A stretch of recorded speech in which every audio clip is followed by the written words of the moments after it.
பிஸ்மில்லாஹிர்ரஹ்மானிர்ரஹீம். அஹ்கமுல் பனீன் வல் பனாத்தில் ஃபைனலாக விடுபட்ட ஒன்று ஜீம், மூணாவது சப்ஜெக்ட். ஜவுஜைன் மால் அவுலாத் பார்த்துருந்தோம். அல் அபவைன் மால் அவுலாத் பார்க்க கிடைக்க இல்லை. அதை பார்ப்போம் இன்ஷா அல்லாஹ்.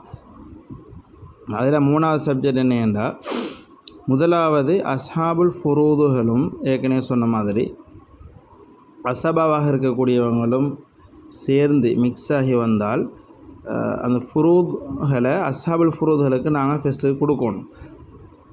இதுதான் எங்களுடைய இஷ்டம். ஃபெஸ்ட்டுக்கு ஃபுரூதுகள் அஸ்ஹாபுல் ஃபுரூதுகள் வருகின்ற பொழுது அவங்களுக்கு நாங்கள் கொடுத்துடணும். அந்த அடிப்படையில் நாங்கள் மசாலாவை ஃபெஸ்ட்டுக்கு எடுத்ததோடையே நாங்கள் அசபா பங்கு அப்படின்னு சொல்லி போடக்கூடாது. அஸ்ஹாபுல் ஃபுரூதுகள் இருக்காங்களா அப்படின்னு சொல்லி நாங்கள் கவனத்தில் கொண்டு அவங்களுக்குரிய பங்குகளை நாங்கள் கொடுக்கணும். முதலாவது மசாலாவை எடுத்து பார்ப்போம். இதில் பார்த்தீங்கன்னா இதில் அசபாவாக இருக்கக்கூடியவர் இப்னிக்கிறாரு, அபூமிக்கிறாரு. ஆனால் இந்த தர்த்தீபில் ஓர்டரில் அசபாவாக வரக்கூடிய முழு பவரும் தந்தையை விட மகனுக்கு தனிக்குது.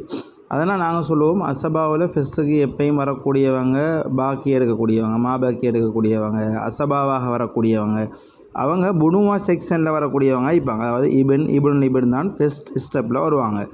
அப்போ எனவே அல் அப் இவர் என்ன செய்யும், இவருக்கு 2 வகையான பங்கு இருக்குது. ஒன்று சுதுஸ் அல்லது அசபா.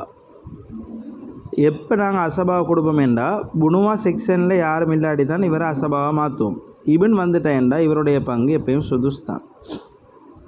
எனவே இபன் அசபாவாக இருப்பார் என்று நாங்கள் சொல்லுவோம். அசபா என்று சொன்னால் மிஞ்சிறதை எடுக்கிறாள், மாபாக்கியை எடுக்கிறாள்.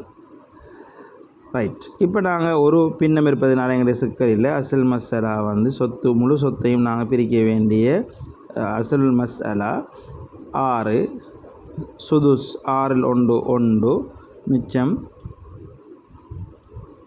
5 சேர்ஸ் பாக்கி இருக்குது. 5ஐயும் 6 கொடுப்போம். இது இந்த மசாலாவில் நாங்கள் செய்வோம். இப்போ அடுத்த மசாலாவுக்கு வருவோம். இதில் அபு என்பவர் புனுவா செக்ஷனில் இருக்கக்கூடியவங்க இல்லை யாரும். பாருங்கள், பின்த்து தனிக்கிற புனுவா என்றால் ஆண்களாக இருக்கணும். அசபாவாக வாரதாக இருந்தால், பின் நப்ஸாக வரக்கூடியவங்களாக இருந்தால் ஆண்களாக இருக்கணும்.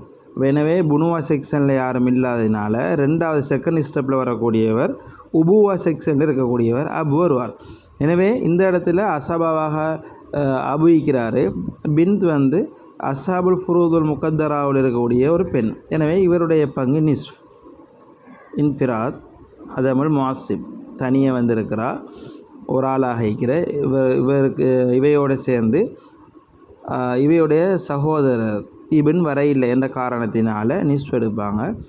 அபு அசபா என்று சொல்லுவோம். மிஞ்சினா சொத்து கொடுப்போம். நாங்கள் பார்க்கக்கூடாது நிஸ்ஃபெண்டா நிஸ்ஃபு மிச்சம் தானே என்று பார்க்கக்கூடாது. வேறு மசாலாக்களில் சிக்கும். அதனால் எப்பயும் நாங்கள் காகித அடிப்படையில் செஞ்சு பழகிட்டோம் என்றால் எங்களுக்கு சிக்கு வராது, பிரச்சனைகள் வராது. பின்த்துக்கு நிஸ்ஃபு நாங்கள் கொடுத்துட்டா மிஞ்சினதை எடுங்க என்று சொல்லி அசபா பங்கு போடுவோம். அசபா என்று சொல்லுவோம். அசபா என்றால் மிஞ்சினதை எடுக்கிறார் என்ற அர்த்தம், அல்லது பாக்கி. போய் அப்போ நிஸ்ஃபுக்கு ஒரு பின்னம் இருப்பதனால 2 போடுவோம். நிஸ்ஃபில் 1 மீதம் எவ்வளோ இருக்கேன்டா 1. அடுத்த மசாலாவுக்கு நாங்கள் வருவோம். உம்மோட இபன் சேர்ந்து வரார். இதில் தெரியும், எப்பயும் அசபாக வரக்கூடியவங்க, புனுவா செக்ஷனில் வரக்கூடியவங்க இபன் ஈப்பாங்க. அடுத்தது பார்த்தீங்கன்னா அஸ்ஹாபுல் ஃபுரூதுல் முகத்தராவில் இருக்கக்கூடியவங்க இதையெல்லாம் நீ பெருசாக அலட்டிக்கொள்ள தேவையில்லை. இதெல்லாம் நீங்கள் சும்மா நோமலாக ஒரு கிஸ்ஸா ஒன்று கேட்குற மாதிரி கேட்டுக்கிட்டு பார்த்துக்கிட்டு போனீங்கன்னா உங்களுக்கு லேஸு. நான் பாடங்கள் ஸ்டார்ட் பண்ண போகல, இதை மெயினாக நீங்கள் பார்க்கணும் என்று சொல்லுவேன். அந்த சப்ஜெக்டை நீங்கள் மாஷால்லாண்டு அதை சரியாக பார்த்து போனீங்கன்னா அடுத்தடுத்த கட்டங்கள் உங்களுக்கு லேஸாக இருக்கும். அப்போ அதுக்கு பின்னால் நீங்கள் இதை மீண்டும் முத்தால செய்யக்கூட இது மிக ஈஸியாக விளங்கும். இப்போதைக்கு நார்மலாக நீங்கள் டீப்பாக போக தேவையில்லை. ஒரு சீன் ஒன்று பார்க்குற மாதிரி பார்த்துட்டு போனால் போதும். இதில் பாருங்கள், இதில் வந்து நீங்கள் பார்த்த உடனே இப்போ சொல்லுவீங்க புனுவா செக்ஷனில் இபன் வந்தால் இவர் அசபா பெஸ்ட்டுக்கு நாங்கள் பங்கு கொடுக்க மாட்டோம். வந்தால் அஸ்ஹாபுல் ஃபுரூதில் முகத்தராவில் இருக்கக்கூடிய ஒரு நபர். எனவே ஃபரவுல் வாரிஸ் இருக்கின்ற பொழுது உம்முடைய பங்கு சுதுஸ் வரும். சுதுஸ் வருமா சுருஸ் வருமா இதெல்லாம் நீங்கள் அரட்டி கொள்ள தேவையில்லை. இப்போ நீங்கள் சொன்னவங்கள பார்த்தீங்கன்னா சரி, புனுவா இருப்பதினால புனுவா செக்ஷன் ஃபரவுல் வாரிஸ் இருப்பதினால உம்முக்கு சுதுஸ் கிடைச்சால் மிஞ்சினதை எடுத்துக்கொள்வாங்க. எவ்வளோன்னு தெரியாது, நாங்கள் பார்ப்போம். மிஞ்சினதை சுதுஸ் ஒரு பின்னம் இருக்குது. எனவே நாங்கள் வந்து 6 போட்டோம் என்றால் உம்முக்குரிய பங்கு 6இல் 1 சுதுஸ் 1, மிச்சம் எத்தனை என்று சொன்னால் 5. நம்ம 5 + 1 6, டோட்டல் 6. இன்ஷா அல்லாஹ் அடுத்த வீடியோவில் சந்திப்போம்.